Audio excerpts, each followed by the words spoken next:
Caracas dormía tranquila bajo su manto diario, pero el cielo no trajo sol, trajo un ruido de metal. Y en Fuerte Tiuna se rompió el silencio habitual. No fueron truenos de lluvia, fueron botas extranjeras que cruzaron sin permiso nuestras líneas y fronteras. La noticia corre como pólvora, la pantalla se congela. Se han llevado al presidente, hay fuego en Venezuela. Liberen a Nicolás, grita una parte del mapa, mientras la garra del norte su sentencia destapa. Dicen que va hacia el norte sobre el mar prisionero, en las entrañas de acero de un buque extranjero. Que el mundo se detenga, que nadie quede mudo, hoy la historia se parte. Liberen a Maduro. Hoy en Moscú escuchas el eco en el Caribe. Si cae un socio, el equilibrio no sobrevive. Pekín levanta la vista, el dragón debe mirar que las flotas del imperio han vuelto a navegar. Hermano en La Habana, sandinista en Nicaragua, saben que esta misma lluvia mañana será su agua. Si hoy tocan a uno y lo sacan de su cama, mañana su justicia incendiará toda la rama. Dicen que el Iwo Jima navega con la presa, que van rumbo a Nueva York a servirlo en la mesa. Trump firma la orden, Petro mira con espanto. ¿Es justicia o es venganza lo que cubre con su manto? Las bombas en la Carlota dejaron su marca en el suelo. Un pájaro de hierro se lo llevó en pleno vuelo. Para el que celebra en Miami, para el que llora en el barrio, esto no es solo un hombre, es un cambio de escenario. La soberanía sangra cuando el juez es el verdugo y la libertad no nace bajo la sombra del yugo. Venezolano, despierta, sea cual sea tu color. Hoy tu tierra fue pisada por la bota del invasor. El mundo aguanta la respiración, la moneda está en el aire. Nadie sabe el costo, nadie sabe el desaire. Desde el sur hasta el oriente, el mensaje es duro. Me respetan a los pueblos, me liberen a Maduro. Me respetan a los pueblos, me liberen a Maduro.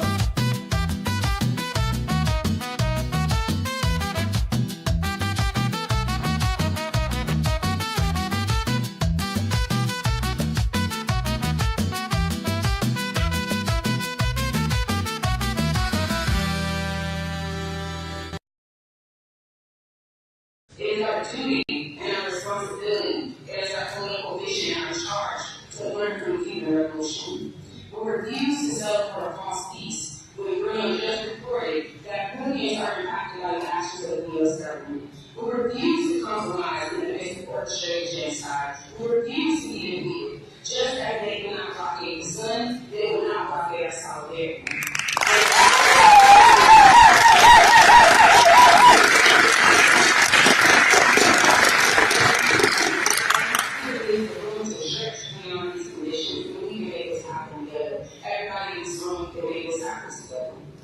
Let the imperialists hold on to their crumbs, but we, the people, will piece together. We vow to work alongside together in the U.S. across borders and political lines to get our people free and to follow the sovereign human model of revolutionary struggle.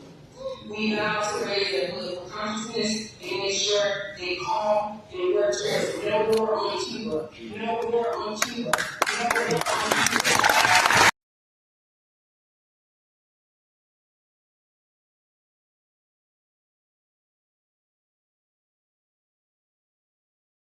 I'm muted. Hopefully you could hear me. If you cannot hear me, let me know in the chat. If you just see my mouth moving and no sound, I'll fix it. But that was Shaquille, one of the co-chairs of the National Network on Cuba, speaking at a international conference organized for International Workers' Day in Havana, Cuba, talking about the necessity of steadfast solidarity with the Cuban Revolution, the need to defend the example of the Cuban Revolution, and you are watching the Revolution Within the Revolution podcast. My name is Onya Sanu, one of your hosts, another co-chair of the National Network on Cuba. There's 5 of us in total, elected, unpaid, in it for the love of the game and the love of the Cuban Revolution, and the understanding that we as citizens of the U.S. empire have a responsibility to organize in defense of the Cuban Revolution and against all U.S. government attacks to destroy the Cuban Revolution and to destroy the Cuban people's revolutionary project. This show happens every Friday at 1 p.m. Eastern Time. We started it about 2 months ago, and the intent of this program is to engage in that battle of ideas, engage in that military revolutionary media war, because we understand the capitalists, the imperialists, the Trumps, the Bezos, the Musks, they have dominated capitalist media for a long time. They lie about Cuba constantly. They literally cannot help themselves. And so progressive forces, people that believe in justice, people that know the truth about Cuba, have a responsibility to elevate our voices, to create platforms where we can disseminate the truth, where we can talk about what is going on in the grassroots Cuba Solidarity movement. And so we can build deeper our analysis, build our plans to tighten up our strategy. So that is what this show is about. And usually there are 3 hosts, myself and my comments, Jasenia and Ermia. But Jasenia and Ermia are in the liberated territory of Cuba with the May Day Brigade this week and also last week. So today you're just getting me, and the comments will be back to talk about the brigade in more detail next week. Also, before I move on, I want to talk about what we're going to be discussing today. And I also want to talk about, I want to try a new thing in the opening, like this date, what happened on this day in Cuban history. So we're going to do that in a second. But I'll say, our little intro is that the song that was playing at Nicolas is about the kidnapping of Nicolas Maduro. And the U.S. Earlier this year have been held in 4 months on completely made up charges in the New York Metropolitan Detention Center for quite a while. Nicolas Maduro specifically was denied access to funds to pay for his lawyer, because Venezuela is suffering under U.S. sanctions. The U.S. government, that again is charging him with made up crimes that we're going to talk about a little bit today as we talk about Show to the Americas, also said, well, you know, you're sanctioned, so you can't, the Venezuelan government cannot pay for your lawyer, but also he's in solitary confinement and he's not allowed to talk to anybody. So how else is he going to get money? That's the U.S. government effectively trying to cut off his legal defense.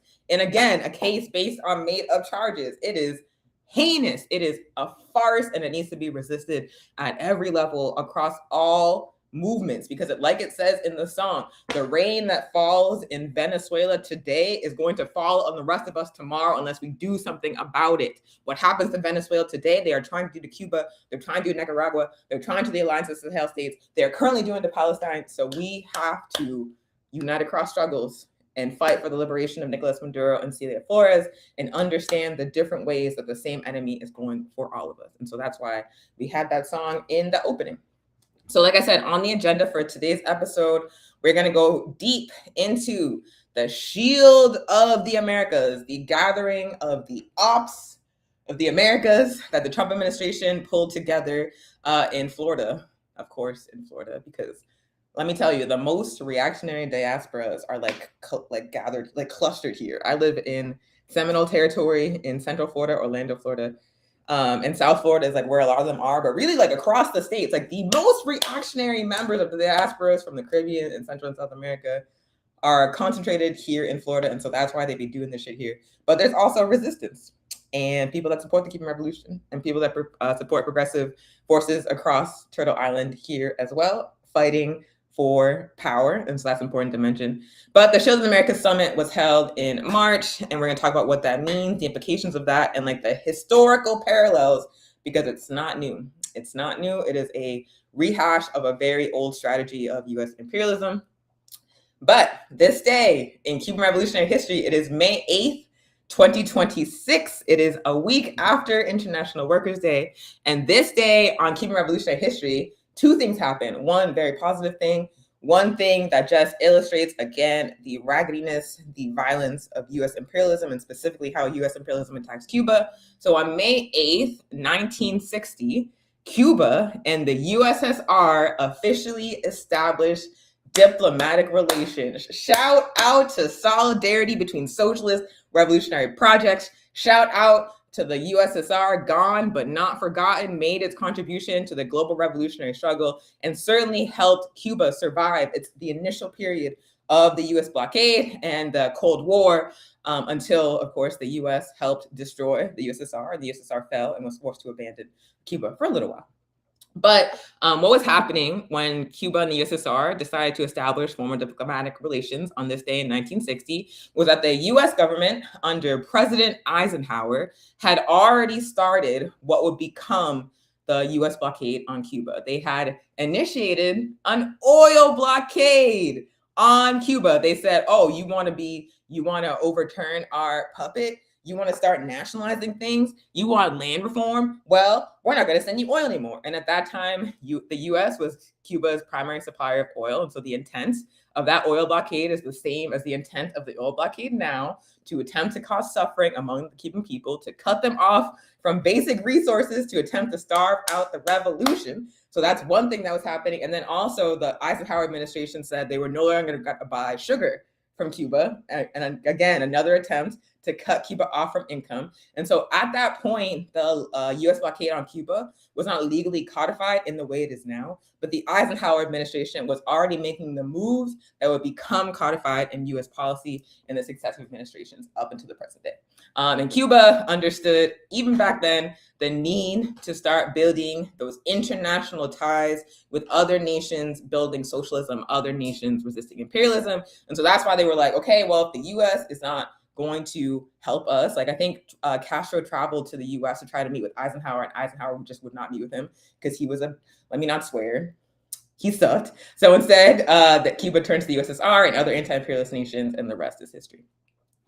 The other thing that happened on this day, on May 8th, 1980, is counter-revolutionaries in the Marianao neighborhood of Havana set fire to a preschool. It was called the Levantam Preschool. It was on the ground floor of a 10-story building in the Marianao neighborhood in Havana. And they basically targeted children to attempt to destabilize the Cuban Revolution. They set this preschool on fire. The fire spread quickly up the stairwells and throughout the building.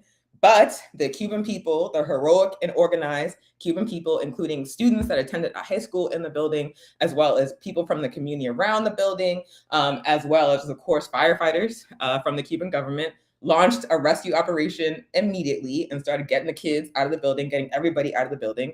It was 570 students and over 150 staff members in this building that counter-revolution they set on fire. But because of the organization and heroism of those students, those firefighters, those neighbors, community members, and also Fidel Castro himself came out, the fire was quickly put out. All the children and staff members were gotten out safely, and no one died. But what this shows you is a couple of things. One, that civilians are the most consistent target of US imperialist attacks on Cuba. Marco Rubio said earlier this week that the blockade on Cuba is not about attacking civilians, it's about attacking the Cuban government, and the Cuban government is hurting the Cuban people, but the civilians aren't being touched. That has never been the intent. The Mallory Memorandum makes it completely clear that this specific target has always been civilians, for starvation, for acts of terrorism, like trying to burn down a preschool, like for the economic strangulation, the listing on the SSOT that cuts Cuba off from funds. All of the intent of all of those tactics has always been to hurt regular people in Cuba. It always has been, it always will be, because that's all they got. Just like the Zionist entity in occupied Palestine, when they cannot defeat you politically and militarily, they always go for the unarmed and defenseless, because they can't win against the people that can actually fight back. So instead, they're going to go for preschoolers. That is what they be doing. That is how imperialism functions. So again, just an example of the depths to which imperialism will sink, the systematic targeting of civilian populations, particularly children, and also the organization, heroism, and resilience of the Cuban people and the Cuban Revolution to face all of these different kinds of attacks on their revolutionary project, to figure out how to show up for each other, how to save each other, and how to keep moving forward regardless. So yeah, the counter-revolution will always fail, no matter how many times you try, because the Cubans will refuse to be colonized, and their revolution is winning. Suck it. Maybe that was not professional, but I am not necessarily a professional person. Anyway, so let's talk about the escalation of the US war on Cuba that has been happening this week. I don't mean to smile, I'm just a cheeky person. Anyway, updates on US attacks on Cuba. So, like we shared on the program last week, and I say we, and it was just me, but I'm using it as like the communist we. Like, you know, there's like the royal we. This is the communist we, the collective. So last week on the program, we talked about how Cuba had recently figured out how to refine its own crude oil, the crude oil that Cuba itself produces, that it does not have to import. They figured out how to make diesel from it, how to make gas from it. It was a really big deal. Then they had thousands of mobilizations across the island, people coming in brigades from all over the world, and support, including from the US, organized by the NNOC, in support of the Cuban Revolution, converged on Cuba for International Workers' Day. There were massive marches in support of the Cuban Revolution. And at that moment, that is when the US government, the Trump administration, chose to release another executive order on May 1st, applying additional sanctions, not just on the Cuban government, but on any entity around the world that tries to work with Cuba. So they're not just targeting Cuban civilians with the blockade now. They are also, and this is not new, but they're extending it. They are also applying it to companies in completely other countries, not the US, not Cuba, who try to work with Cuba, and also people who work for those companies. And another thing that the executive order said was that they don't have to warn you. They can cut off your access to the international banking system, and they don't have to give you any heads up. So I'm gonna actually, I think I can put the executive order on the screen. So I'm gonna do that right now. And hopefully you can still see me so I can talk about it a little bit more. All right, let me know if that worked. It looks like it worked.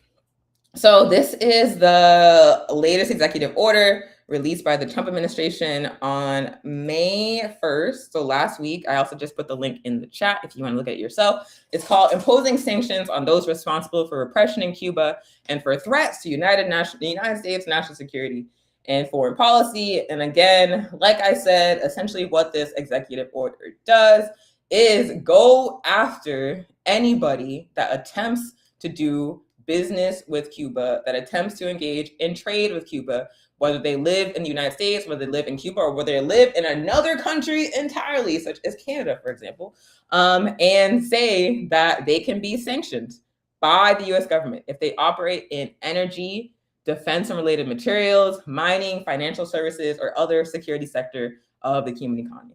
And so like I mentioned, Cuba figured out how to refine its own crude oil, produce gasoline and diesel and other necessary supplies from its own crude oil through refining it.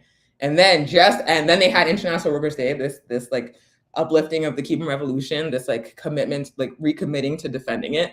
And this is what the US chooses to do. They put it out on May 1st on International Workers' Day, and then they specifically target energy, defense and related materials, metals and mining, financial services. That is very intentional. They are trying to identify any place where Cuba is innovating to resist US attacks and then launch a new attack there. This is like extremely targeted, extremely intentional. So the fallout from this was pretty quick, which is usually what happens. Companies are not trying to risk being fined or sanctioned by the US government. They are not trying to get their bank accounts frozen. And so they will throw Cuba to the wolves in order to save themselves, in order to be able to continue to do business with the much larger market of the United States. And so that happened like almost immediately. So there's a Canadian company that is the largest processor of Cuban nickel and cobalt. It's called Sherritt Mining. It also does some oil processing in Cuba. Earlier this week, they announced that they were immediately shutting down their operations in Cuba, and the folks that were responsible for leading those operations are resigning. And it's clear what the implication of that is. They actually say it directly in the press release about this that I just dropped in the chat. They said the decisive factor was the implementation of secondary sanctions on foreign financial institutions dealing with blocked Cuban entity, a measure including the executive order signed by Trump on May 1st, which directly threatened Sherrod's access to the international banking system. So even before it was made clear who was going to be directly impacted by this, companies doing business in Cuba started like doing their own calculations to be like, oh God, are we gonna get got by this? And then they were like, it's not worth it. We need our bank account. We need to do business internationally. So we're just gonna pull out of Cuba. It's a small market. Well, at least we'll have all the other markets. That's exactly what the intent of the executive order was, to intimidate companies into dropping these key sectors of Cuba's economy to turn the screws on the Cuban people even more. So again, immediate consequences, and there will be more, and this is the intent. Another thing that happened earlier this week is that Marco Rubio gave a press conference where he identified additional specific entities that are going to be targeted for U.S. sanctions. One of those entities is the Grupo de Administración Empresarial, also known as GAISA, which has actually been sanctioned by the U.S. government before, but like Gusanos are convinced that if GAISA is destroyed, the backbone of the Cuban socialist economy will be destroyed for conquering and for imposing capitalism. They've been saying that for a long time. And in fact, GAISA was already on the restricted list, which lists entities that people from the United States are not allowed to do business with in Cuba. Like a lot of hotels are on there, a lot of resorts are on there, but also like a lot of Cuban national enterprises and organizations are on there. So that had already been the case. Announced additional sanctions today. What is this? Is this like my, oh, it's my webcam cover. It is what it is. Announced additional sanctions on GAISA today, on the organization itself as a whole, but then also on this person. And you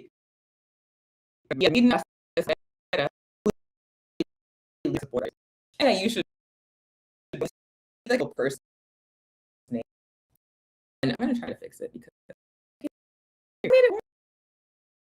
when you see like an individual person's name, I should have let me take it out.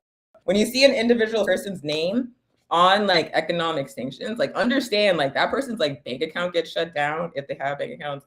That person cannot open new bank accounts. That person gets put on all kinds of watch lists. It basically cuts off their access to income and drastically restricts their free movements in places that are subordinate to the United States. Like they actually did this. I don't know if folks have been following, but like the US government has sanctioned journalists and members of the International Criminal Court for exposing or trying to hold the Zionist entity accountable for its crimes of genocide and settler colonialism. Instead of holding the Zionist entity accountable, the US chooses to go for the people that are trying to stop the genocide. And so that like, it's literally like members, like people that work at the ICC who cannot like even get money out of their ATM to buy food. Like that's what it looks like. So when you see like an individual person's name being sanctioned, like understand like it's a really intentionally intense impact on their day-to-day life. And this is what they're trying to do to this comrade that's been named specifically in the sanctions, but also to folks that work with Cuba and work with Cuban enterprises. So again, this is the intent. They're trying to starve out the Cuban people. They're trying to destabilize key industries in the Cuban economy. They're trying to turn the screws, intensify the situation so much in Cuba that Cuban people rise up and overthrow their revolution. It has not happened for 70 years at this point. It's not going to happen, but the reality is that it's having drastic and dire consequences on the Cuban people. And they are resilient, they are heroic, they are extremely educated, organized, and militarily trained, which is why the dictatorship allegations are absurd because they could take care of that if it really was a dictatorship. But it's also important to understand that being systematically denied access to resources in like this escalated manner, particularly since the first Trump administration, is creating an increasingly unlivable situation, which is why we see so many people fleeing Cuba, not because they want to leave their home, but because the US is creating a completely unsustainable situation, is intentionally creating destructive and chaotic conditions in Cuba. So Trump and Rubio said, there's also happening, in addition to like the escalation of the economic attacks on Cuba, Trump has continued to make comments about exercising military intervention against Cuba, invading Cuba, kidnapping Diaz-Canel, reconquering it, colonizing it for U.S. imperialism, for Western imperialism. The most recent remarks were just a few days ago. He was giving a speech in Florida. Of course, and he mused about how Cuba was going to fall at any time, how the U.S. could take it at any moment. And he talked about sending I think it was like the USS Abraham Lincoln, a warship that is currently deployed in West Asia to antagonize Iran. He floated the idea of that ship returning to the Western Hemisphere, sailing to just off the coast of Cuba and intimidating the Cuban government into giving up. And so each time that Trump makes threats like this, the intent is psychological warfare. They are heightening the economic attacks to increase the day-to-day suffering of the Cuban people. And at the same time, they are consistently threatening military intervention, pointing at what happened to Venezuela, signaling their intent to do the same thing to Cuba, to attempt to make people scared, to attempt to make them capitulate, to give up. But it's really important for us to stay focused, to stay organized, to refuse to panic, to understand that their paired tactics of executive warfare or economic warfare and psychological warfare, and not help them do it. Do not help them do it. Stay focused, stay organized, understand the stakes, understand people are very, very irrational, but look at like the current conditions on the ground. And the current conditions on the ground is that the majority of the U.S. military forces have been deployed to West Asia in an attempt to antagonize Iran, to overthrow the Iranian government.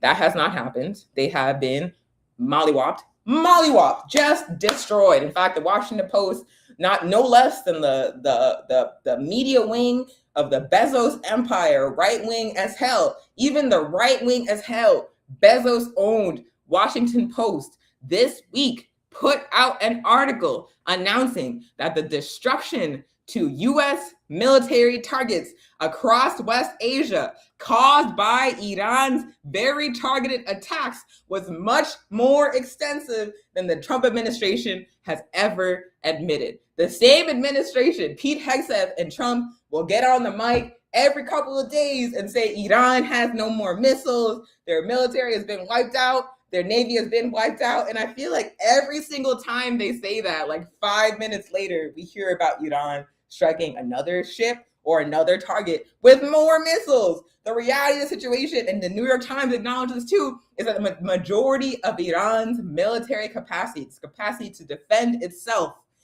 remains intact. They are lying. And they lost a vast amount of their military infrastructure across that region. They were scrambling, pulling resources from Asia, from all over the world to attempt to fight back. And now they use so many missiles. They only make like a limited quantity of Tomahawks a year, and they use like the majority of their supply. And now they're asking for more money because they know that Iran can even withstand a naval blockade for months, but the U.S. does not have that many resources to withstand it themselves. And so it's just like they're trying to project invincibility all over the world. They're trying to project that they can fight a war in West Asia. They can intimidate the Turtle Island, the Caribbean. They can be off the coast of China, antagonize China, trying to use Taiwan as cannon fodder. They're trying to convince everybody they can be everywhere at once,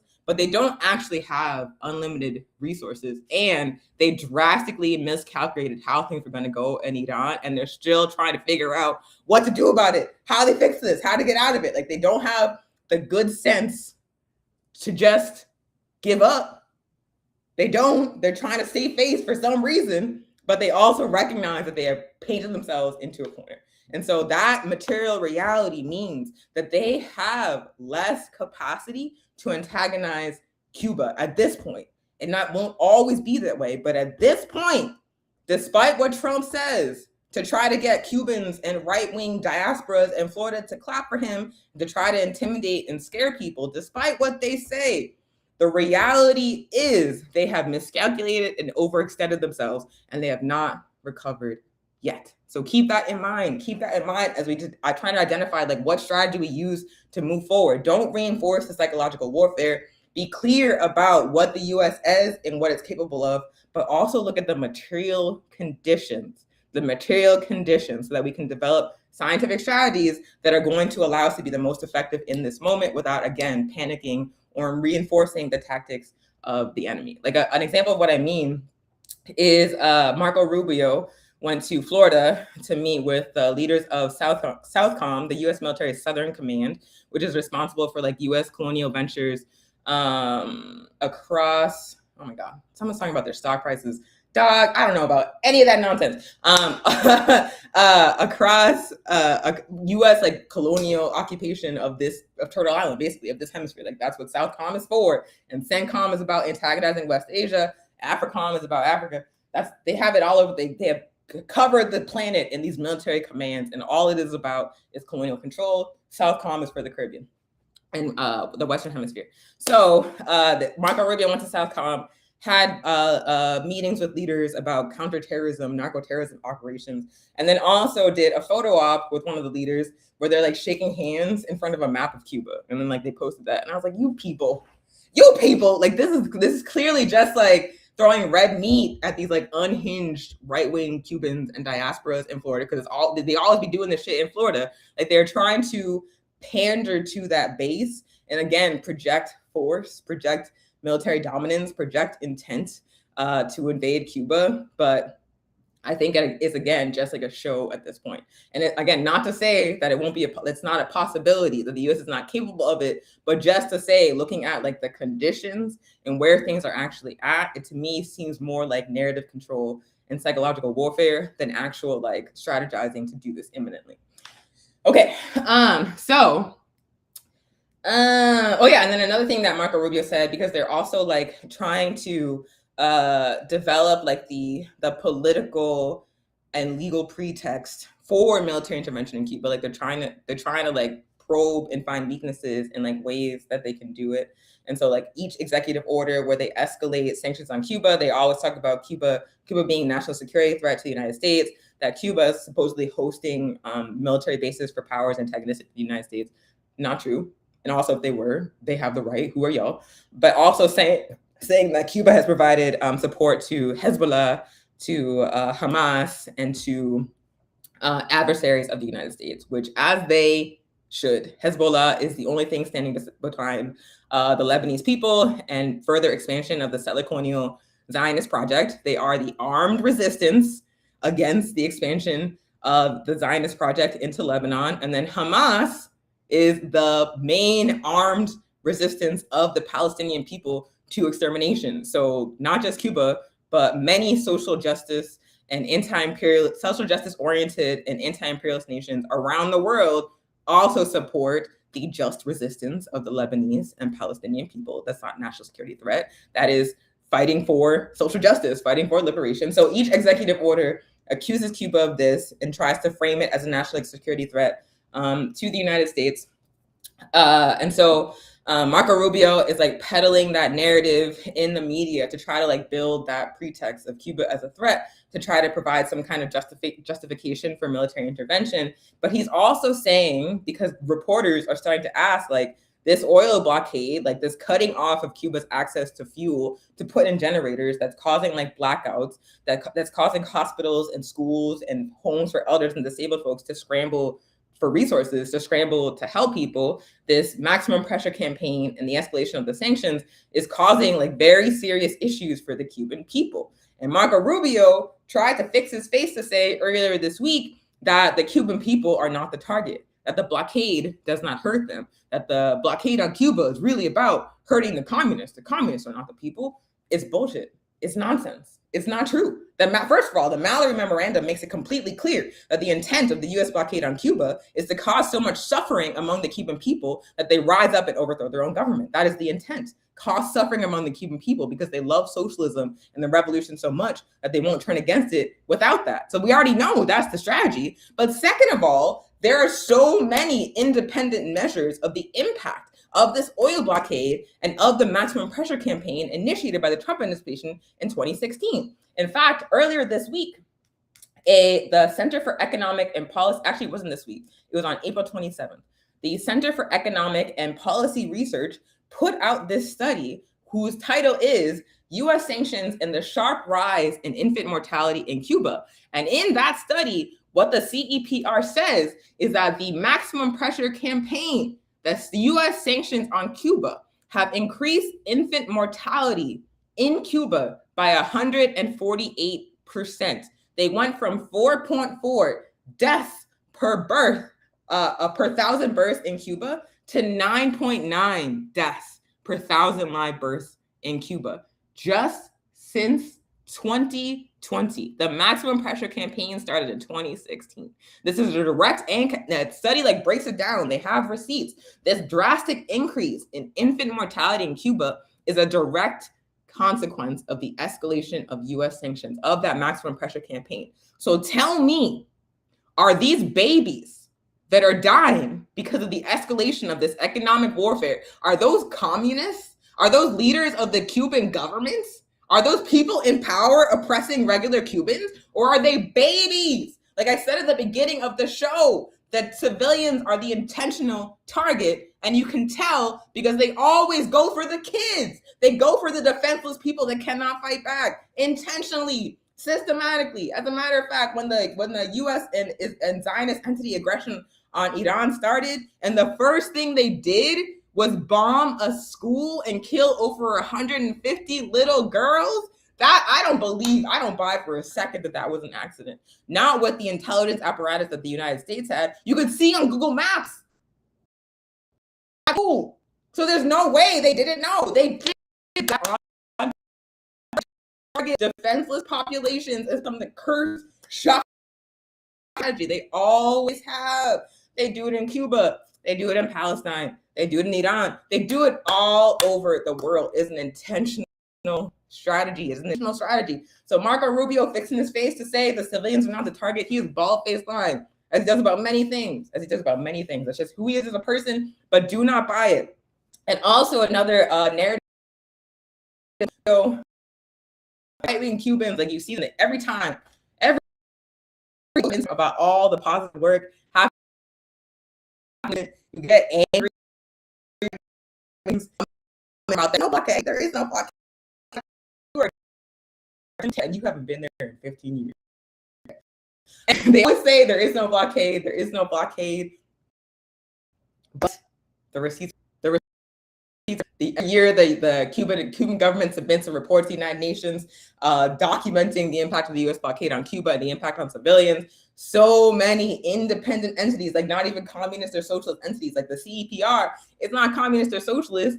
It's like liberal. It's like neoliberal. But even they can clearly see the impact on civilians of the blockade. It's like alternative history that these right-wing Cubans are pushing. The reality is civilians are the target. They are intentionally the target. They always have been. And also, it's not communism that's causing these drastic and dire economic conditions for Cuban civilians, because they have gotten worse with the intentional escalation of the U.S. blockade on Cuba, initiated by the Trump administration in 2016.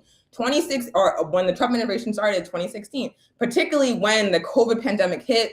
Cuba was forced to shut down tourism for the safety of its population, and the Trump administration used that opportunity when Cuba was sending doctors all over the world to help fight a global pandemic. The Trump administration used that opportunity to initiate a maximum pressure campaign. They put Cuba back on the list of state sponsors of terrorism. Obama had taken them off.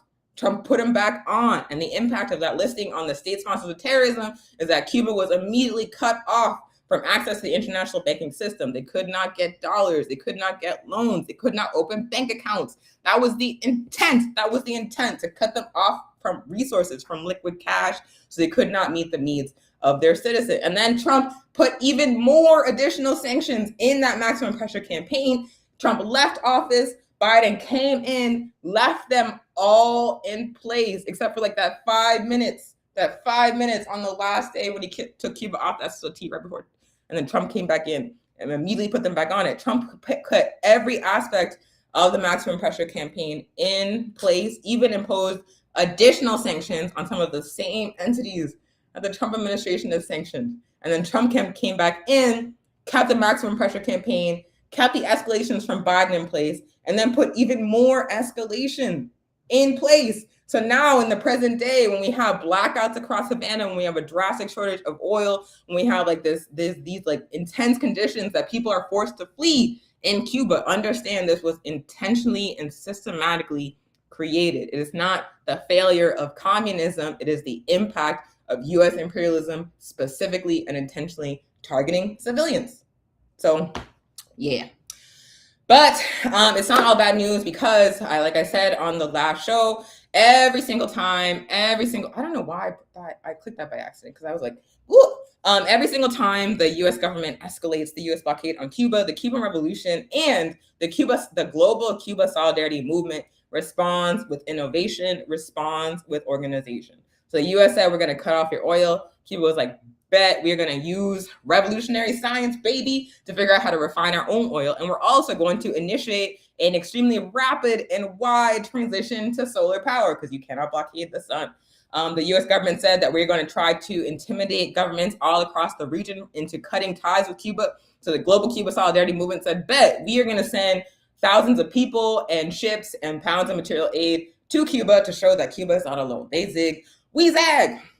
So important to understand that the resistance in Cuba continues. And so I have some videos from the comrades on the ground in the May Day Brigade who attended the International Workers' Day March in Havana, and also some video from an exchange with Cuban youth and members of the May Day Brigade talking about the goals of those Cuban youth for the future. So I'm going to play those videos back to back, and then we're going to come back and talk about the Shield of the Americas.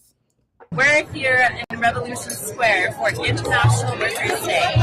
We, the U.S. delegation, are here in Cuba demanding an end to the war on Cuba, to remove Cuba from the state sponsor of terrorism list, and to end the propaganda war on Cuba and the Cuban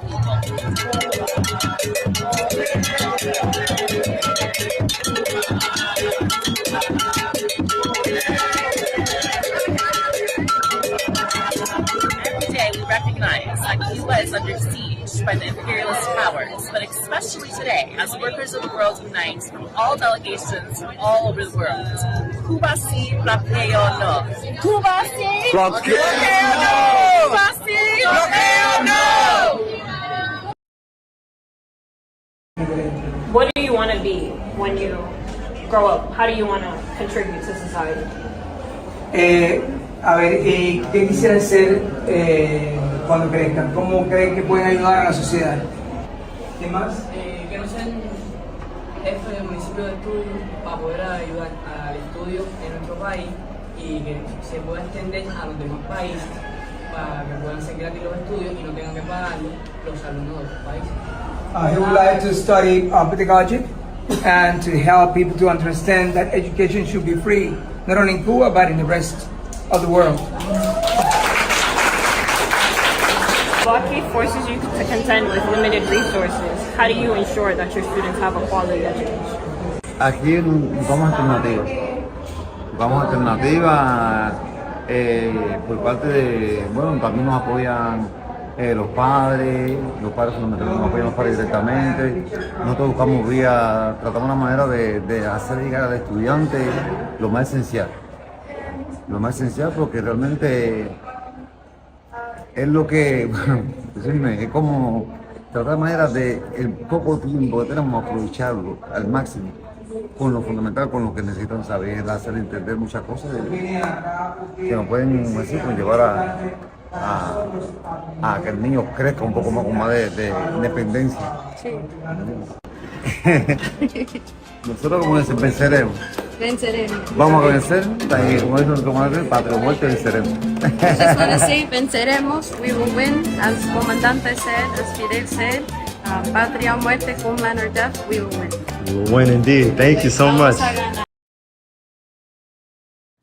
Alrighty, again, that was 2 clips from the comrades on the ground for the U.S. contingent of the International May Day Brigade happening right now. It's about to wrap up. You might have noticed that the first video featured my co-host Ermia, and at the end of the second video was my co-host Jasenia. Both of those comrades are part of the May Day Brigade. But you saw the Cuban people are still turning out by the thousands in support of the Cuban Revolution on International Workers' Day. And the Cuban youth and Cuban teachers and Cuban community members, far from giving up or abandoning their revolution, are in fact thinking about how do we share what we have been able to build collectively together, rooted in the principles of social justice and humanism. How do we share this model with the rest of the world? They're like, how do we make sure that everybody has access to free education, not just us? That is revolutionary humanism. That is collectivism. That is Cuban socialism. Baby, you are not going to beat these people in submission, starve these people into submission. They fought to liberate themselves. They organized collectively to build a better alternative centered on life. They're not going to give that up. So Marco Rubio or some cursed right-wing Cuban can lead them. Are you good? Like, they're not going to do that. They're not going to do that. They are educated. They are organized. They are militarily trained. And they are certainly suffering now directly because of the actions of the U.S. government intentionally targeting them to cause suffering, but they are not giving up on their revolution. They're going to fight like Iran fought, baby. If you try to invade Cuba, my odds are on Cuba. My odds are on Cuba. But again, very, very important to understand how the enemy is moving, the tactics of counter-revolution that are unfolding. Just talked in detail about the escalation of economic warfare against Cuba, as well as the psychological warfare tactics that we're seeing unfold, as well as, of course, the probing to see if there's an opportunity or opening for military intervention. There also are moves being made by the counter-revolution on a hemispheric basis, trying to unite reactionary forces across Turtle Island to try to destroy revolutionary examples like Cuba, like Venezuela, like Nicaragua in our hemisphere. And one of those initiatives, one of those unifying of the ops of Turtle Island is something called the Shield of the Americas. The Shield of the Americas. So the Shield of the Americas, and I'm going to drop a CBS News article that came out on the day that the news broke to the world that these clowns were going to do this. So it was a summit held in Doral, Florida, of course, South Florida, I believe, at like a golf course or like a resort that Trump owns, on March 7th of this year, March 7th, 2026. It happened 1 week, if you're paying attention, after the launch of the war of aggression targeting Iran, initiated by the U.S. government and the Zionist entity, Israel. And as a matter of fact, after Trump gave like his little spiel at the Shield of the Americas summit and posed for like some pictures with the puppets, he immediately had to leave to receive the bodies of U.S. troops that had been killed in the war of aggression against Iran. That was actually, if y'all remember, he got like criticized for wearing a white hat on the tarmac when he was receiving the bodies. That's what that was. And it was immediately after the summit. But the summit was basically a gathering of right-wing political figures and leaders from across Turtle Island. A gathering of the ops of the Americas is what I've started to call it. Basically, ideologically aligned people, like-minded conservatives in the hemisphere, coming together to talk about how they are going to wage counter-revolution together. And actually, the Shield of the Americas came out of the postponement of the 10th Summit of the Americas that happened last fall. I don't know if folks were following, but the Summit of the Americas is a gathering of the nations in the Americas that is dominated by the United States. It's controlled by the United States. It was supposed to be hosted in the Dominican Republic this year. The Dominican Republic, under pressure from the United States, announced that they were going to block Cuba, Venezuela, and Nicaragua from participating in the Summit of the Americas. And in response, Colombia and Mexico said that if Cuba, Nicaragua, and Venezuela are blocked, we are not going to come. And the DR was like, dang, because like Mexico and Colombia represent massive economies in Turtle Island. And so they are not participating in the summit, deals a blow to the objectives of the neocolonialists that are running the summit. And so DR was like, okay, they said in November, we're just going to postpone it. We're going to postpone it for now to an undefined date in 2026. And then the Trump administration tried to recover the ashes of the collapsed summit. And instead they gathered this Shield of the Americas, and they only invited the right-wing governments across the Americas. I'll give the list of who was there. From Argentina, we had that guy, Malay, that is tanked tanked the economy of that country and had to like beg with his hat out for a handout, like a bailout from the United States after he made just like a series of cursed right-wing decisions, libertarian decisions about Argentina's economy. Right-wing government leader of Bolivia, president-elect of Chile. The current president of Chile is actually Gabriel Boric, who's like a social democrat. Like he's not like a communist, but he's not right wing. And so Trump was like, we don't want that guy, we want this guy, because Cast is openly right wing and aligned with the Trump administration. So they didn't invite the sitting president of Chile. They invited the incoming president of Chile, who was more ideologically aligned with Trump. Trump from Costa Rica, they had Chavez from the Dominican Republic, which really is, it's like literally like a port of that nation is really like a pure creation of the counter-revolution, let me tell you. So they of course had the leader of the Dominican Republic. They had Noboa, raggedy ass Noboa, drug dealing Noboa from Ecuador. They had Bukele from El Salvador, also a drug dealer, also raggedy, also carrying out so many cursed libertarian experiments with El Salvador's economy. Like he tried to make Bitcoin the national currency in a country where like a lot of people don't have the internet or like smartphones. What are you talking about?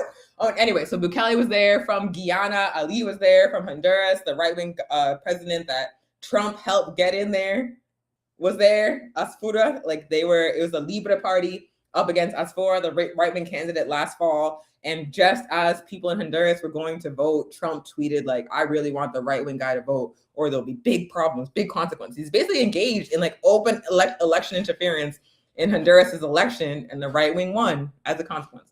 So of course that wise guy was there. From Panama, Molino, from Paraguay, Peña, and from Trinidad and Tobago, the worst one to me. I don't know why she makes me so angry, but she's so trifling. Also instrumental in the U.S. invasion and kidnapping of Maduro and Celia Flores, the Persad BCI.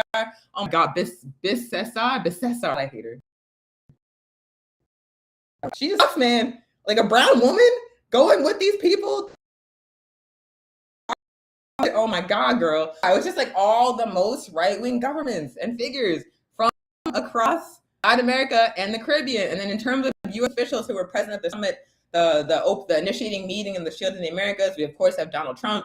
We have raggedy ass Marco Rubio, Secretary of State. We have coked out Pete Hegseth, Secretary of Defense. We have Kristi Noem, who was fired as the Secretary of Homeland Security, was named Special Envoy to the Shield of the Americas. It's supposed to be like a position that's like a lady coalition. Secretary of the Treasury, architect of so many. Howard Lutnick, Secretary of Commerce. Jameson Greer, who I was not familiar with. He's the United States president, but his Wikipedia is wild. He is a Mormon. He served in like a colonial like judicial system during the U.S. occupation of Iraq, and he's also a trade lawyer. Like, I feel like he was made in a lab to be like a peak colonizer. It's wild. But Jameson Greer, I just put his Wikipedia in the chat.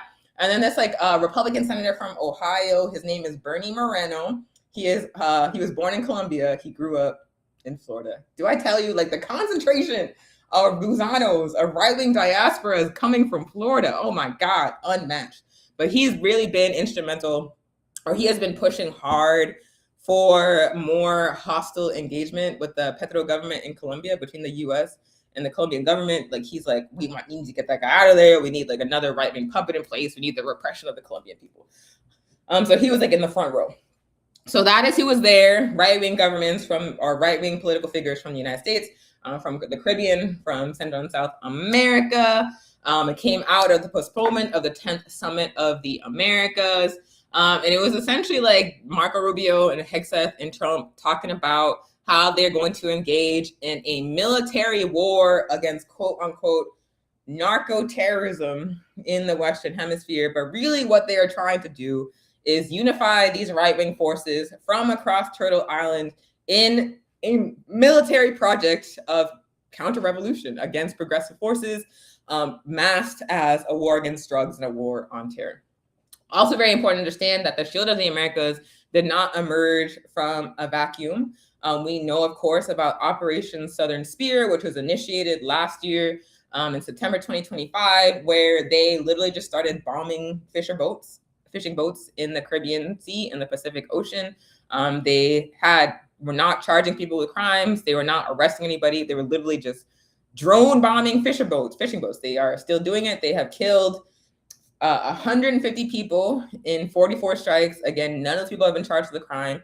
There's never been any evidence shown that any of those people were drug dealers at any point. And in fact, when there have been survivors of some of those 44 strikes, they are kidnapped, they are hospitalized, and then they have been returned to their home countries with grievous injuries and still no charges.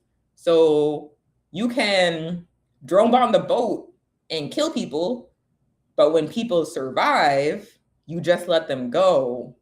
You don't even try to make the case that they're a drug dealer. That's interesting. That to me indicates that these are all innocent men, innocent people that the US is drone bombing in fishing boats and has been for like 6 months. For 6 months. It's really wild. So Operation Southern Sphere, AKA just blowing up fishing boats, had been happening in the Western Hemisphere since last fall. Trinidad's support for Operation Southern Sphere was instrumental because it also included like the military, like the biggest buildup of U.S. military forces in the Caribbean since the Cuban Missile Crisis. Like they moved so many assets, so many warships, 15,000 troops to this region, all with the intent of carrying out Operation Absolute Resolve, aka the U.S. invasion of Venezuela, the kidnapping of Nicolas Maduro and Celia Flores, and the murder of 100 people, including 32 civilians. That was the whole point. And so Trinidad, it could not have happened without Trinidad's support. The really terrible, stupid lady that leads Trinidad politically supported this project. She was like, I hope they blow up more fishing boats, kill all the drug dealers. They were like killing Trini citizens. And she was like, yes, like just unquestionably supported it. She also allowed the US to install a radar system on Trinidad's land in order to do better surveillance on Venezuela in the buildup to the invasion that ended in the kidnapping of Maduro and Celia Flores.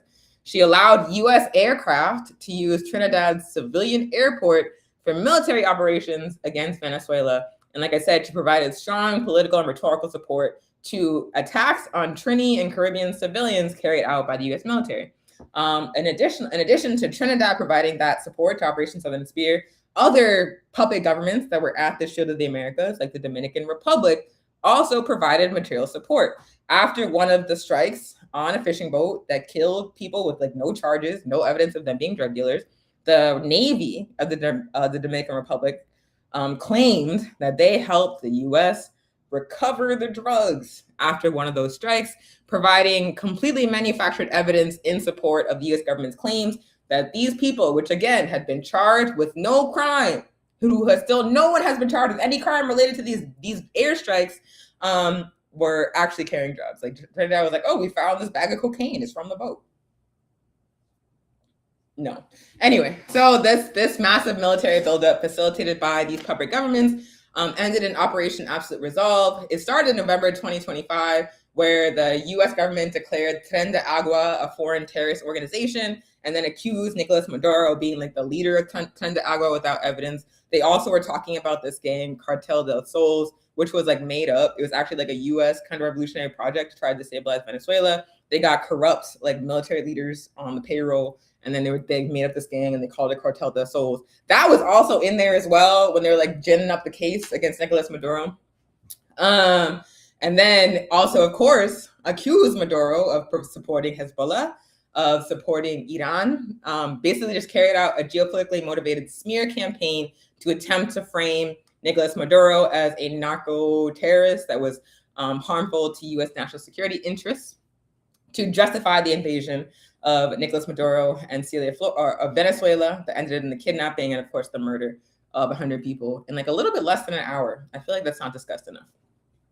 In addition to Operation Southern Sphere, or like this, like the airstrikes on the fishermen, the Trinidad support, the DR Navy support, the escalation of attacks on Venezuela and Maduro that were happening around this time, we also have to talk about how Puerto Rico, the island of Puerto Rico, the colony of the United States, Puerto Rico, was used as a base of operations for this drastic U.S. military buildup in the Western Hemisphere, in Turtle Island. So in November 2025, shortly after Operation Southern Spear initiates and they're killing fishermen, Vieques, a number of U.S. military resources are deployed to Vieques, which had successfully closed a U.S. military base back in the early 2000s when the U.S. military tested a bomb and killed a random Puerto Rican worker, and the Puerto Rican people were like, "That's enough of that. What is wrong with y'all?" They had been organizing for 60 years to shut that down, and then that was the escalation they needed to do it for good. So the U.S. closed Vieques and removed its assets back in the early 2000s. But when Operation Southern Spear and this escalation of attacks on Venezuela initiated, they started moving military resources back to Vieques. They also started deploying resources to the Roosevelt Roads Naval Station in Aguadilla Ceiba in Puerto Rico as well. And then that's in November. And then in December of 2025, they stationed a fleet of F-35 planes at the Jose Aponte de la Torre Airport, which is a civilian airport in San Juan, Puerto Rico. So Puerto Rico basically became the main base of operations for the U.S. military buildup in the Caribbean as part of this attack on Venezuela and this attack on progressive forces throughout the hemisphere. And the Puerto Rican people did not want this, but because Puerto Rico is a colony of the United States, because the governor of Puerto Rico and the state in power in Puerto Rico is a puppet of the U.S. empire, it was done against the will of the Cuban people. There have been, not the Cuban people, the Puerto Rican people. There have been ongoing protests all across the island, organized by many, many different Puerto Rican organizations that are interested in Puerto Rican independence, resisting this, fighting back against this, trying to make sure that those bases are closed and remain closed for good. But understand that Puerto Rico was instrumental in Operation Southern Spear, in Operation Absolute Resolve that ended in the kidnapping of Nicolas Maduro and Ciudad Flores, and is going to continue to be instrumental as the Shield of Americas continues to concretize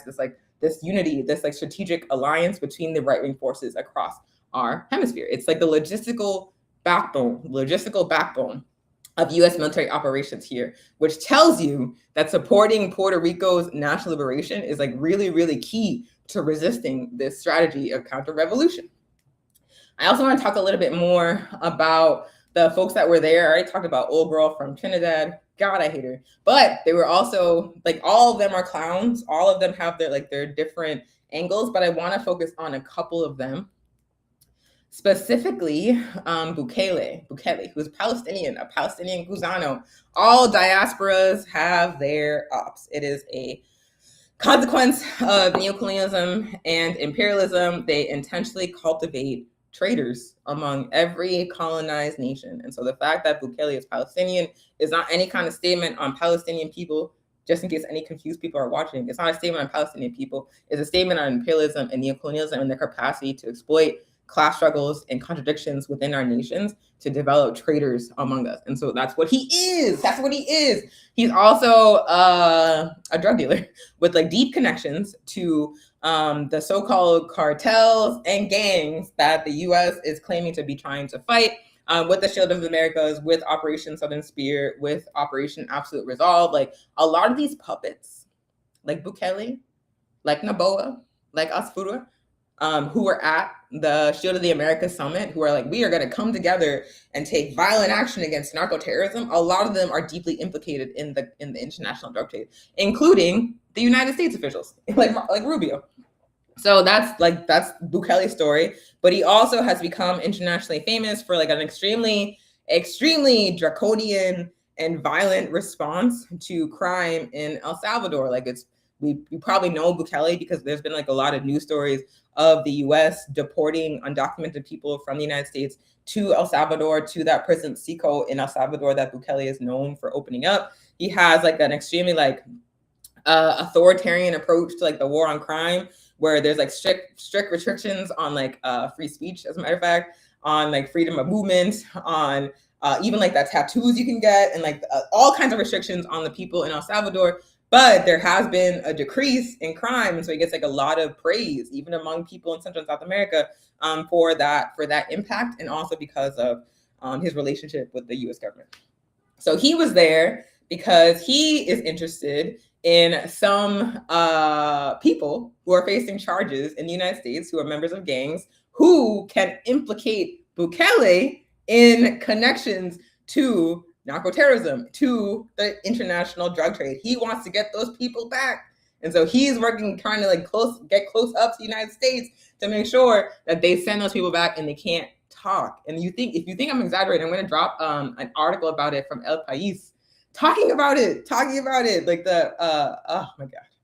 It's like all out in the open, but people don't be reading. It's really wild. And the other reason why he's getting close to Trump is because he is interested in increasing the internal repression in El Salvador and targeting the press that is asking questions, that is exposing him. And so it's going to be easier for him to target, to escalate internal repression in El Salvador with the support of the United States. And so that's another reason why he's cussing up to Trump. And it's not just him. A lot of these puppets are not only implicated in the international drug trade alongside the United States, but are also escalating internal repression and fascism and right-wing authoritarianism in their own nations. And so they're cozying up to the United States. They're cozying up to Trump in order to do that with the backing, the political, military and economic backing of the US. Like, that's why old boy from Argentina was there. Like I said, he tanked Argentina's economy with a series of cursed libertarian experience, and the Trump administration bailed him out. If you get in close with the United States, if you get in close with Trump, it means you get dollars and guns. And that is what these puppets, these opportunists, these fascists from these nations, that's what they're interested in. That's why they're getting close. They have like their own interests in repressing left-wing forces throughout the hemisphere because it allows them to consolidate their power. But they are also interested in increasing repression internally within their own nations, and the US can help them do that. And so that's also why they're there. They have their own interests. Look at the class struggle, baby. So that's Bukele.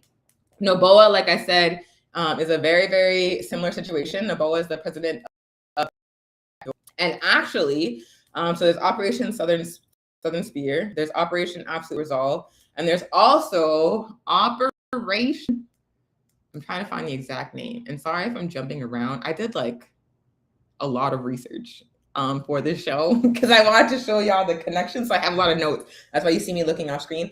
So Operation Total Extermination, which was initiated March 3rd, 2026, with a bomb on farmers, So 4 days before the Shield of the Americas, the United States collaborated on Operation Total on the homes and farms in Sucuquimbos, which is like a village on the border of and Colombia, a nation with a progressive leader that's being targeted by the United States. Ecuador and Colombia share a border. The military are carrying out bombings of civilians on the border between the Ecuador and Colombia. They're calling it Operation Total Extermination. They're saying it's about fighting drugs, but according to folks who were there on the ground, and this is an article from France 24, again, like not like a socialist or like left-wing outlet, just like straight up imperialist media outlet, just laying it out. So according to folks on the ground, the US and Ecuadorian militaries claimed that the bombing campaign was carried out against narco-terrorists, drug traffickers. But according to the people on the ground, it was peasants, it was small farmers who were bombed, and then the survivors were arrested and tortured by the Ecuadorian military. So this is a person who was there, a community leader, Vincent Garrido. He said, dead animals lay scattered, a lemon tree was charred, and an avocado tree had shed all its fruit. There was no sign of drug production or trafficking. Farmers lost everything and were abused. So not only in Operation Southern Spear, carried out by Shield of the Americas countries, are they bombing fishermen extrajudiciously in the Caribbean Sea and the Pacific Ocean, they have now extended that targeting of civilians in the name of fighting the war on terror and the war on drugs to villages in Ecuador, bombing peasants and farmers into oblivion, destroying everything they own, arresting them and torturing them and trying to convince them to confess the things they didn't do, and calling that also a battle in the war on drugs, in the war on terror. They're extending the tactics that they were carrying out in the ocean to land now, right on the border of Colombia. And again, this happened March 3rd, 4 days before the summit announcing the Shield of the Americas. So understand, though, like the Shield of the Americas was launched as a project at the summit in Florida on March 2nd, what Operation Southern Spear, Operation Absolute Resolve, and Operation Total Extermination show is that what the Shield of Americas is calling for, like this military alliance of right-wing forces across Turtle Island, it's already been happening. It's been happening for a while. They just put a name on it and a brand on it. Another thing that was announced the same day as the Shield of the Americas was the Americas Counter Cartel Coalition, or they call it the A3C, which is essentially the military arm of the Shield of the Americas, in which the 17 countries that are participating, all the ops and the United States, to expand intelligence sharing, maritime interdiction, basically like piracy, and using lethal military force against so-called criminal organizations. So they are announcing their intent to unite ideologically, unite politically, and unite militarily with military force to target nations, target their enemies across the Western Hemisphere, across Turtle Island. And again, it already happened. This is what produced the kidnapping of Celia Flores and Nicolas Maduro. This is what produced the deaths of over 150 fishermen across the Caribbean Sea, across the Pacific Ocean. This is also what produced that bombing of farmers on the border between Colombia and Ecuador. Like, it's all part of the same project that is unfolding in Nuestra America. They are trying to unite all of the right wing, all of the fascist forces in this hemisphere in a counter-revolution that spans across borders. They are coming for all of us, for Cuba, for Nicaragua, for Venezuela, for communists, for land defenders, for indigenous people. Like, it is a very old tactic that we are seeing unfold right now. It's just the latest version of it with the Shield of the Americas. The other thing that they are seeking to do, not only to target progressive forces, to target Cuba, Nicaragua, Venezuela, to target leftists, to target communists, to target indigenous people, but they are also trying to drive a wedge between the progressive governments that exist here. So not just Cuba, Nicaragua, Venezuela, but also Mexico, Colombia, Brazil to an extent. They are trying to divide and conquer, to isolate those countries, to pull support from them, and to try to weaken them one by one in order to change the government, to engage in regime change, and to get right-wing puppets in there. So this is really what it's all about. It's divide and conquer. It's unifying as the right wing to engage in violent repression against the rest of us. And it's an attempt to make sure that the Western Hemisphere remains in right-wing control, that communism cannot get an inroad here, that anti-imperialism cannot get an inroad here, and also make sure that China cannot get an inroad here. And the desire to deter China is probably like one of the most important factors in the development of this strategy right now by the Trump administration. And it's also bipartisan, by the way. Like, if you notice, every time there's an opportunity to try to like reel this back, to stop it, like the War Powers Resolution that would have like stopped Trump from initiating war on his own against Cuba, failed. It failed. Like, every time there's an opportunity to like pull it back, they come together across the aisle, Republican and Democrat, to make sure that it does not happen. To make sure that it does not happen. And if you all don't notice, even also notice, like, a lot of the Democratic officials that have like very strong criticisms of Trump for Iran or for Cuba are not talking about the Shield of the Americas, are not talking about this unifying of right-wing forces across the continent. And the fact of the matter is that there has been a bipartisan consensus to pursue this strategy, which means that even if Trump gets out of office and a Democrat comes in next, which may happen, who knows, maybe they'll pull it out at the last second, I guarantee you that next administration is not going to stop this either. They're going to continue it. So the Shield of the Americas is the military manifestation of the Monroe Doctrine, the Trump corollary to the Monroe Doctrine. It is about capturing the Western Hemisphere, capturing Turtle Island for U.S. imperialism for the right wing. They are attempting to use the excuse of the war on drugs, the war on terror, out of control migration, security issues, to justify what they are doing, to frame it as national security concerns, but really all it is imperialism and colonization. So I mentioned that like a lot of this is about countering China, and that is correct. The Chinese Belt and Road Initiative has made a number of like favorable deals with nations across the world, including in the Western Hemisphere. And the US government cannot compete. Like they can't offer a better deal. They're interested in colonization and exploitation. They're not interested in engaging in deals as equals. And so they can't make a better deal than China. And so what they're doing instead is attempting to use their last remaining like card in the deck, their military hegemony, to pressure nations to give up on dealing with China and only deal with the United States. The Trump administration is slashing foreign assistance to nations all across the world, all across Turtle Island, but it's rewarding the puppets that agreed to unite with this military strategy of counter-revolution. That's why Argentina is getting money. That's why El Salvador is getting money. That's why Ecuador is getting military support, but Cuba is getting blockaded. Mexico is getting threats and tariffs. Brazil is getting tariffs because the U.S. has nothing to offer but force.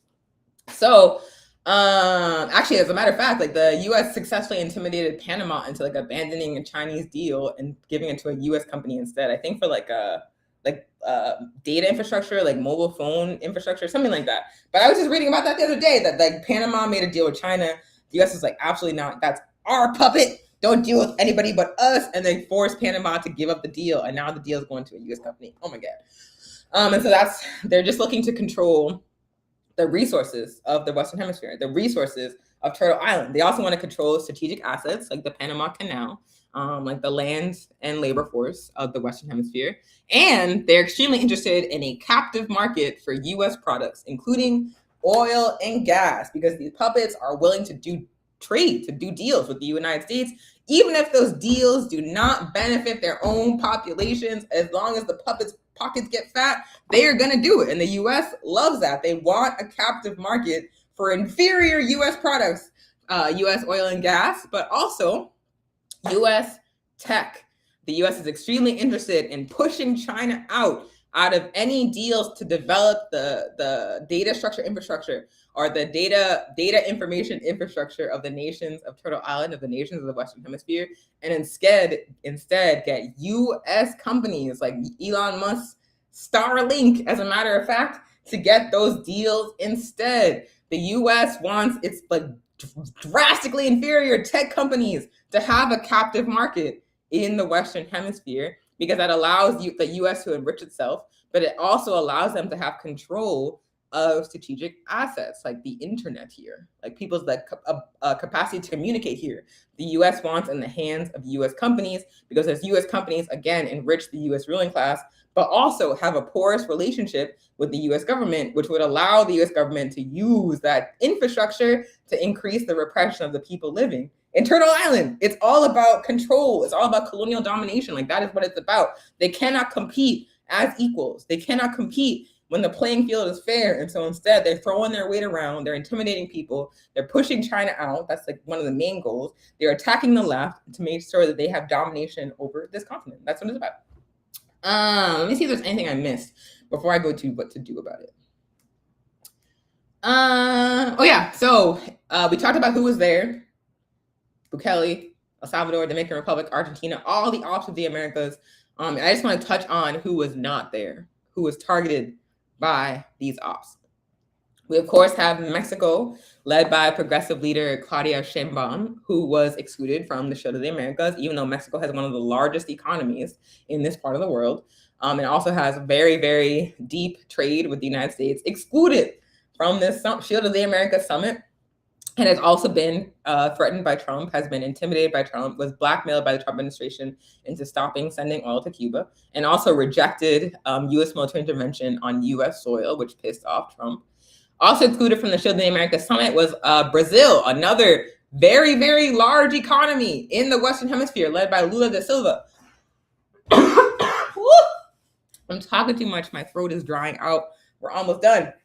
Who represents, again, over half of the region's gross domestic product. It completely shut out of the Shield of the Americas summit because Lula is a little bit too resistant to Trump's agenda. Also left out, of course, was Colombia, Petro, leftist.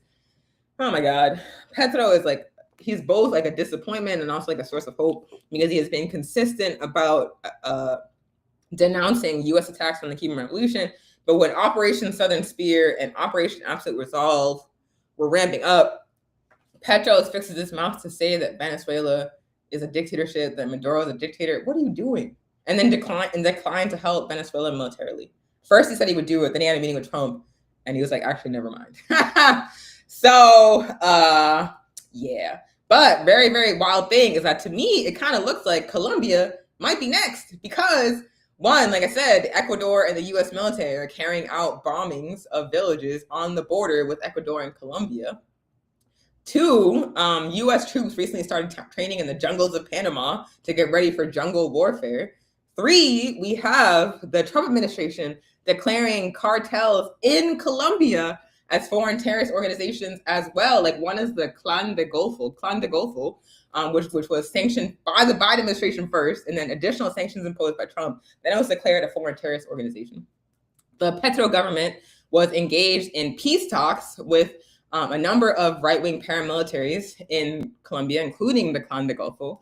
However, hold on, let me find my notes so I make sure I express it correctly. So the peace talks were held in Qatar in September 2025. They were ongoing as of December in 2025. Then the Trump administration put sanctions on Clan de Golfo, declared them a foreign terrorist organization. And then Petro met to meet with Trump in February 2026. Clan de Golfo was like, we see what time it is. We're just not going to do this. So they provisionally called off the peace talks. And to me, that looks like the U.S. successfully sabotaged those talks. And the really wild thing about Clan de Golfo and like the right-wing paramilitaries in Colombia in general, the Petros government is trying to reach a peace agreement with, is that the U.S. created them in the first place. The U.S. created that problem in the first place. And when I mean created the problem in the first place, is that the first paramilitary groups in Colombia, like the roots of Clan de Golfo and groups like them, were organized by the Colombian military on the recommendation of the U.S. government. And it should not be surprising if you know anything about U.S. intervention in Latin America, but it's really wild. Like they told the right-wing Colombian military to develop these groups to talk in Colombia. They them and supported them, and now they're declaring them terrorist organizations and saying Petro is mishandling them. Oh my God. So anyway, Petro was very, very silly for calling Maduro a dictator because I think that he might be next. Like the legal pretext is being established to say that he's the next narco trafficker. Oh my God. But they literally encouraged the Colombian military to develop these paramilitaries. Did that and opposing.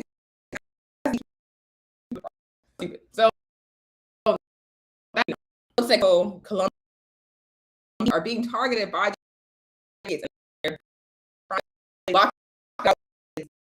Americas. They are not narco terrorists, not traffickers, but progressive governments and forces are all across the Western Hemisphere. I see the time, so let me move to the closing. Actually, last thing I'll say before I move to like what do we do about it? One is this is not new. I keep saying it's not a new strategy. Like the U.S. has tried to unite, either intentionally develop right-wing forces across Turtle Island in order to repress progressive movements, communist movements, anti-indigenous or indigenous movements, land defense movements. So they had like the School of the Americas, which is like an op factory for a long time, developing a lot of like the leaders and military figures that carry out campaigns of terror across the continent, across the Americas. But they also have established a coalition of ops before, and what was known as Operation Condor or Plan Condor, which was initiated in 1973 and extended through the 80s in a campaign of violent terrorism targeting progressive forces all across Turtle Island. Operation Condor featured the governments of Chile, Argentina, Uruguay, Paraguay, Bolivia, and later Brazil, Peru, and Ecuador, all coming together to say their highest ranking intelligence officials, US leaders, all coming together to say that we are going to unify our counter-revolutionary efforts to repress progressive forces across borders on this whole continent. They were even assassinating political leaders inside the United States, and the US government knew, and they still backed these right-wing governments that came together to do this.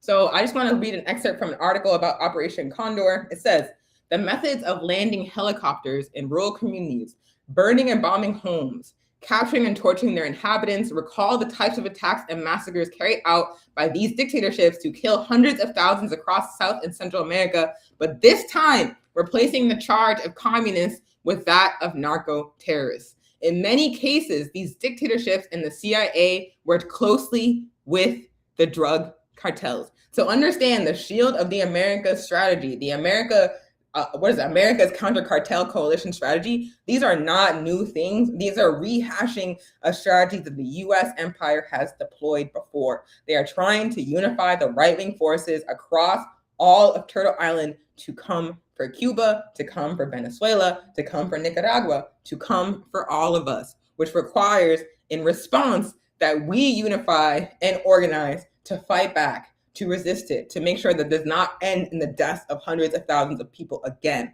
like Operation Condor did. So what do we do about it? Very quickly. First and foremost, like I said, Puerto Rico is the base of this drastic escalation of the U.S. military footprint in the Caribbean. Like they are deploying troops, resources, all these kind of things to Puerto Rico and using it as like a base, like a logistical base for this military escalation that is being concretized with the Shield of the Americas. So obviously, we need to support Puerto Rico's fight for independence, Puerto Rican national liberation, in order to resist this. Because if the Puerto Rican people have control of their own nation, the U.S. cannot use it as a giant military base, right?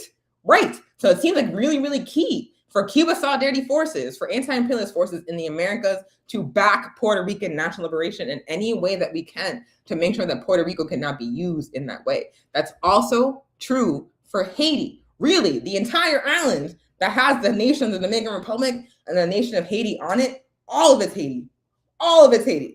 We should do a show about that. But the Dominican Republic has operated as a base of counter-revolution against the Haitian people, but also against the whole region, and it's happening here. But if Haiti was an independent, sovereign, and functioning nation, if the Haitian people had control of their own government, of their own land, of their own labor, it could not be used in that way. They would have something to say about it, right? And so we have to support Haitian national liberation, the end of U.S. intervention in Haiti, of imperialist intervention in Haiti, so the Haitian people can take their land back and join the fight against this right-wing counter-revolution that's spreading across our Americas.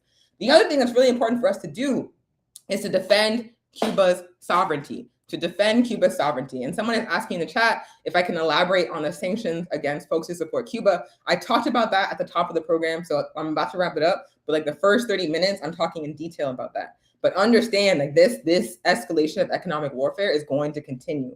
They're trying to identify the most strategic targets for U.S. intervention, for U.S. sanctions in Cuba, and target those things specifically to turn up the screws, to turn up the pressure on the Cuban revolution, to increase the suffering of the Cuban people, to attempt to cause internal destabilization. So this latest executive order that came out on May 1st, the newest targets for sanctions announced earlier this week, is not going to be the end of it. Expect more escalation. It's very important for us to follow what is happening, to refuse to be intimidated, to continue to send brigades to Cuba, to send material aid to Cuba, and to spread the word about the U.S. attacks on Cuba, creating the situation on the ground on the island. It is not a failure of the revolution of the Cuban people. It is not a failure of communism. It's intentional attacks of the U.S. government against civilians, against Cuban people, that is causing the situation on the ground there. Like, keep it tight. Keep it tight. Like, I feel like every single time they escalate, some of y'all start slipping and talk about Cuba's problems. And I'm like, every problem that Cuba has can be solved by the Cuban people, except the blockade. The blockade is us. We have to organize to fight it. So stay focused. Don't get caught slipping. Don't provide narrative cover to U.S. attacks on Cuba. The other really important thing for us to do in terms of countering the Shield of the Americas is to build counter coalitions. They can have a gathering of the ops of the Americas. We can have many, many gatherings of the progressive forces of the Americas. We have to come together across borders, unite our struggles, understand none of us is fighting in a silo by ourselves. It's all connected. It's all the same enemy. We have to defend each other. We have to follow the example of the Cuban people, of the Cuban Revolution. It's very intentional strategy of solidarity and internationalism. Like, that is how Cuba has been able to survive socialist economic development, political development, and internationalism, international solidarity. And we can do the same thing.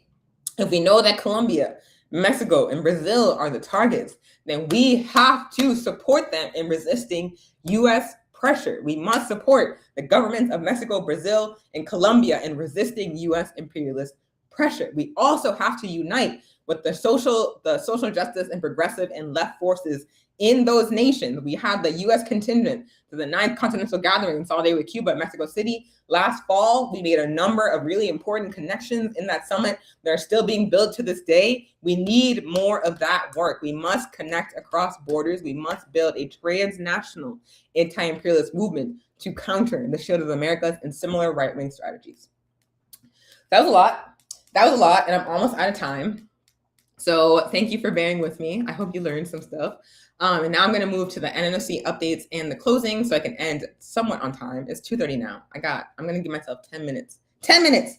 Okay, so in terms of what's going on around the NNOC, the May Day Brigade is still in Cuba, but is wrapping up shortly. I've been playing clips on the ground from those comrades. It looks incredible. Again, they brought over $600,000 in material aid on Cuba to break that blockade. Shout out to those comrades. Shout out to the Caravan for Cuba, organized for the Action for Cuba committees. My co-hosts, Yesenia and Ermia, are going to be back hopefully next week. And we'll get a full report back from them from what happened on the May Day Brigade and lessons and things to build upon. We also have the next brigade coming up, organized by the National Network on Cuba and the Venezuelan Brigade, one of my political homes, the Centenary of Fidel Brigade. We're bringing 150 people to Cuba to commemorate Fidel Castro's 100th birthday, to bring even more material aid, to break the blockade, and to also strengthen movements for justice in the United States.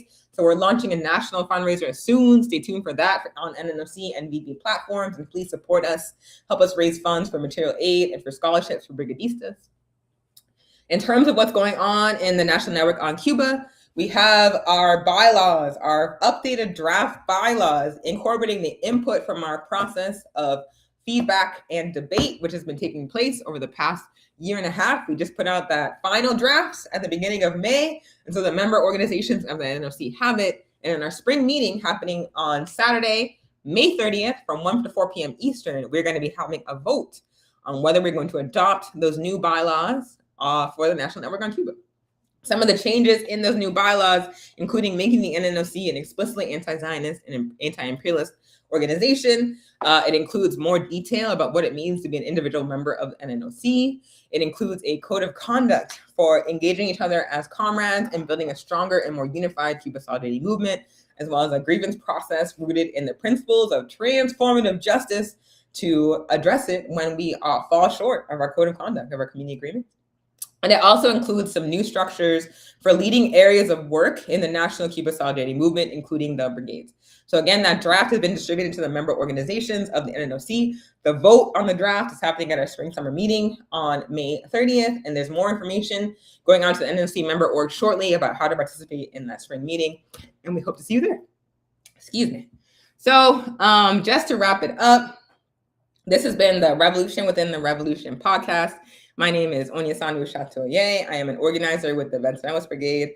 I'm one of the 5 elected co-chairs of the National Network on Cuba. I do this program alongside my comrades Yesenia and Ermia every Friday at 1 p.m. Eastern, which means next Friday we will be back, hopefully, with a report back on the ground from the International May Day Brigade. But I want to say thank you so much for watching. Thank you so much for your comments. And thank you so much for your organized action and support of the Cuban Revolution. We cannot panic in this moment, even as the U.S. attacks escalate, even as the saber rattling continues from Trump. We must stay focused, we must stay scientific, and we must stay organized and unified and ready for revolution. So thank you so much and have a great rest of your day. Eran las 3 de la mañana, 3 de enero en el calendario. Caracas dormía tranquila bajo su manto diario, pero el cielo no trajo sol, trajo un ruido de metal y en Fuerte Tiuna se rompió el silencio habitual. No fueron truenos de lluvia, fueron botas extranjeras que cruzaron sin permiso nuestras líneas y fronteras. La noticia corre como pólvora, la pantalla se congela. Se han llevado al presidente, hay fuego en Venezuela. ¡Liberen a Nicolás!